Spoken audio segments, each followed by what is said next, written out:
I lost my virginity on Taras's couch when I was 15 years old. We went to the same school together. After school, Taras taught me how to smoke a bong. I got drunk on Woodstock cans for the first time, and then... That was a bad influence, wasn't it? It was a bad influence.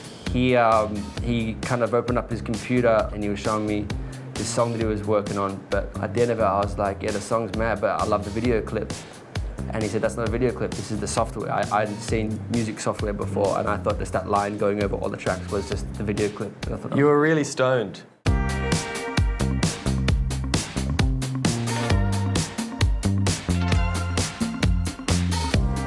remember going to go see one of Moody's many projects play the Mellodrones, and they were playing at the Botany View Hotel. Just looking sick, singing sick, and best mates with my best mate Rick Saunders. After the set, sort of approached her and said, do you reckon you might want to come and work on some music? I'd never met Goldfang before he came into the studio. And how did you know from him? How did you know about him? I was at Reggae Mondays at the Lansdowne, and Fang was up there toasting. I waited till he finished and I bought him a drink and just said, do you want to come and jump on a track? He was like, yeah, let me speak to my manager. And then like got this email from this guy called Jai. I'm like, I know this is you, bro. I know it's you, Fang. Do you want to come? It was Fang, yeah. You want to come back? He still does that to me. He's still like, just email my manager. I'm like, it's you. I know it's you. And for those who don't know, Dan Humes, our producer, he's also produced all 5 Sticky records. He's like a big brother to me, and I look up to him a lot. Since Dan's in like stage 1990,000 lockdown in Cardiff, just in his defense, this was the same day that you did that thing where you kept asking him, you just met and you kept asking him like all these like deep family questions, and I wanted to get to know him. Really trying to get in on him, on his family, and then you sat in the corner all sultry, and then he was like mixing something in his headphones, so there was a bit of silence, and then you're like, you're being mean, and then Dan said, what? And you said, yeah. You haven't asked me a single question about me all day. And then you like... I had a bit of a breakdown. He was on the computer and he did the... Bro. I know. Anyway, I feel very embarrassed. Dot. It actually helped a lot, didn't it? Yeah, I think so. I think that was like the turning point. I was like, that was after he was like, all right, this guy's a bit fucking weird. And I was like, all right, this guy's very normal. So with a lot of these f-pos songs, but classic in particular, a lot of the time there's like an idea that's been around for a year or two. But with classic, it was pretty much 2 songs. One song that I'd done, and then one song that Pat had done. This is a demo that I made, and I made it for another band, and that band, one of the guys in the band was like, that is so shit. That is the shittest thing I've ever heard in my life. And I'm so happy that he thought it was shit. Anyway, I showed it to Paddy quite a few. He's like, that's pretty good. Pretty good. And so this is me singing. This is very bad, but you'll hear it. It's good. If I could describe you, this garden's dream, and pull the spark from the golden seas, though it's not written in our destinies. Would you wanna be? Would you wanna be?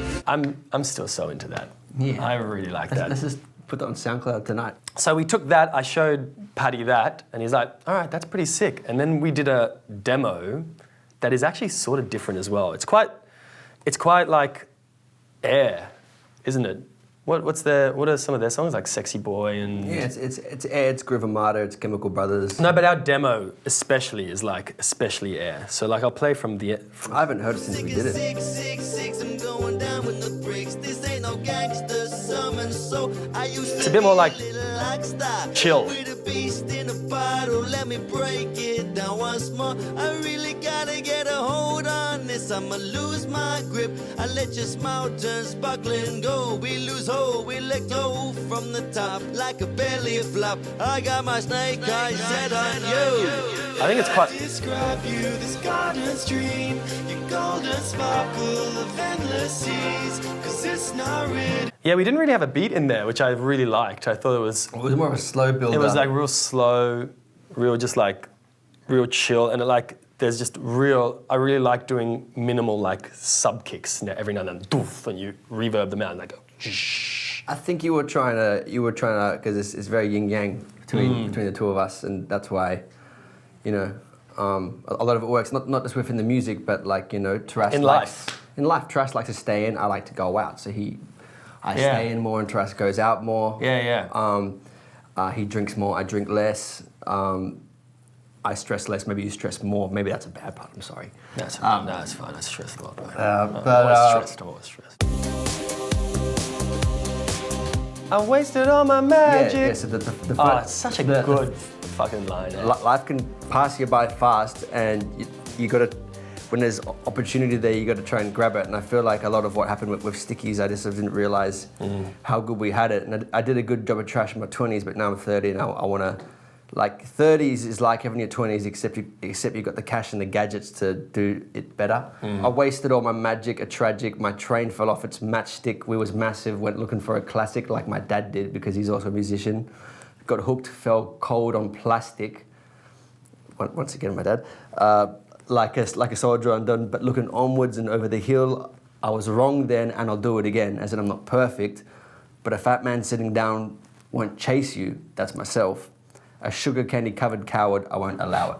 So that's sort of me talking to like a real fat, metaphorically fat, I'm body positive, metaphorically fat me who can't catch the better, faster, stronger. I Super didn't know all Saiyan this. version. This is really good stuff. I've had addiction issues, I've had kind of like, ting tong issues and blah, blah, blah, blah, blah. Not selling a sub story, but just, it's just me being brutally honest about where I thought I was at in life to sort of balance this chorus that Taras had written that was sort of like talking about being in this like ecstatic state where everything's good. There were some parts that were really tricky to get. Funnily enough, one of the things we found this this loop. I remember that really helped us with the beat, the sad bongos. Yeah. That's you playing, eh? Trying to play. So that really helped us with the rhythm, but then there was this thing here that's quite in the background, the steel drums. All reverbed out. This is one of our favorites we use in everything. Gregorian The choirs. Gregorians. We call them the Gregors. It's like what I'm wearing. I'm like a cult leader with my Gregorian choirs. Another weird thing in the song is this.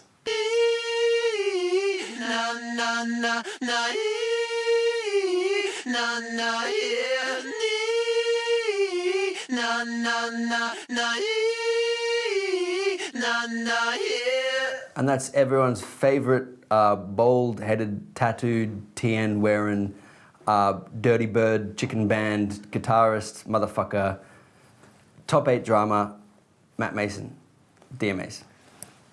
He really needs to work on his breathing, I gotta say. He stopped smoking. Did he? He's running. He runs 10 Ks a day, I reckon. Okay, good. That's like, there's a lot of weird breaths in there. It's not good singing. I got singing lessons the other day. Sounds good. Funnily enough as well, I think these acoustic guitars here, I'm obsessed with digital acoustic guitars, and you can get this contact preset where you just press a note and it'll strum for you, and they sound so weird, but they sound so good in the mix. Sounds totally octave by itself, but then when you chuck it in, This could be real guitar, but I remember being like, we definitely need some of the fake acoustic in there as well. by itself, it reminds me of being in like a rural pub in Bunbury, like having like a $5 steak, and there's like a dude in the corner Yeah. with a stomp box. Yeah, totally. Oh, I'd love to have some chips from Bunbury Pub, mate. Shout out Prince of Wales Hotel. Another thing that happened with this one is we thought we had, with it being hard to finish, we'd gone to LA to mix it with Dan, and I remember it just being so unsatisfied with how it sounded at the end. But then, like 6 months later, we heard the track and we were like, what the fuck? It's so good. Like, I hated it when we finished with it. I was like, it's so like half-baked and not finished. And then when we got it back 6 months later, I was like, I guess we don't have to do any more work then, which is Guten Tag. which is very guten Tag.